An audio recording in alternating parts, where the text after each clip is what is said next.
আজকের মঙ্গল সমাচার মথি 20 অধ্যায় 1 থেকে 16। যিশু একদিন তার শিষ্যদের বললেন, দেখো, স্বর্গরাজ্য হলো এই রকম।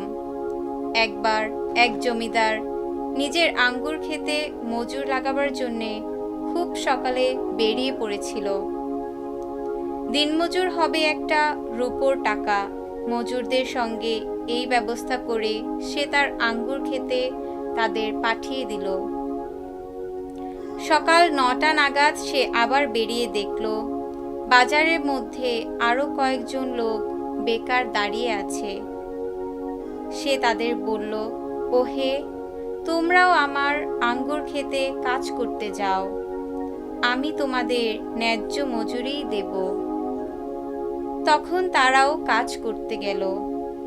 তারপর সে একবার দুপুরবেলায়, আরেকবার বেলা 3টের সময় বেরিয়েও তাই করল। শেষে বিকেল 5টা নাগাদ বেরিয়ে সে দেখতে পেল আরো কয়েকজন লোক সেখানে দাঁড়িয়ে আছে। সে তাদের বলল, তোমরাও এখানে সারাদিন বেকার দাঁড়িয়ে আছো কেন? তারা উত্তর দিল, কেউ তো আমাদের কোনো কাজে লাগায়নি।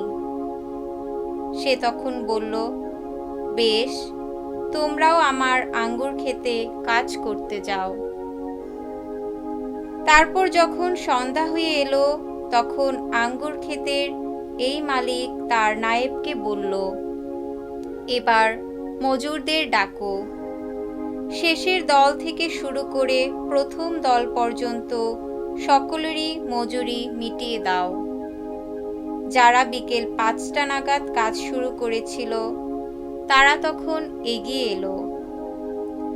তারা প্রত্যেকেই একটা করে রূপোর টাকা পেল। যারা প্রথমে কাজ শুরু করেছিল তারাও তারপর এগিয়ে এলো। তারা ভাবছিল তারা নিশ্চয়ই আরো বেশিই পাবে, কিন্তু তারাও প্রত্যেকে একটি করে রূপোর টাকাই পেল। তাদের টাকা নিয়ে তারা কিন্তু জমিদারদের বিরুদ্ধে নানা কথা বলতে লাগলো। তারা বলল, শেষ দলের ওই লোকগুলো তো মাত্র 1 ঘন্টায় কাজ করেছে, আর আমরা তো সারাদিন চড়া রোদে খেটেই মরেছি, অথচ ওদের আর আমাদের আপনি কিনা একই পর্যায়ে ফেললেন। উত্তরে জমিদার তাদের একজনকে বলল, বন্ধু, তোমার প্রতি আমি তো কোনো অন্যায় করিনি। মজুরি হিসাবে তুমি একটা রূপোর টাকাই পাবে। আমার সঙ্গে তোমার কি এই কথাই হয়নি? তাহলে তোমার যা পাওনা তাই নিয়ে তুমি এখন চলে যাও। আমি ঠিক করেছি যে মজুরি তোমাকে দিয়েছি, শেষে যে এসেছে তাকেও সেই মজুরি দেব। যে টাকা আমার, আমি কি তা নিয়ে যা ইচ্ছে তাই করতে পারি না? নাকি আমার এই উদারতা দেখে তোমার হিংসে হচ্ছে?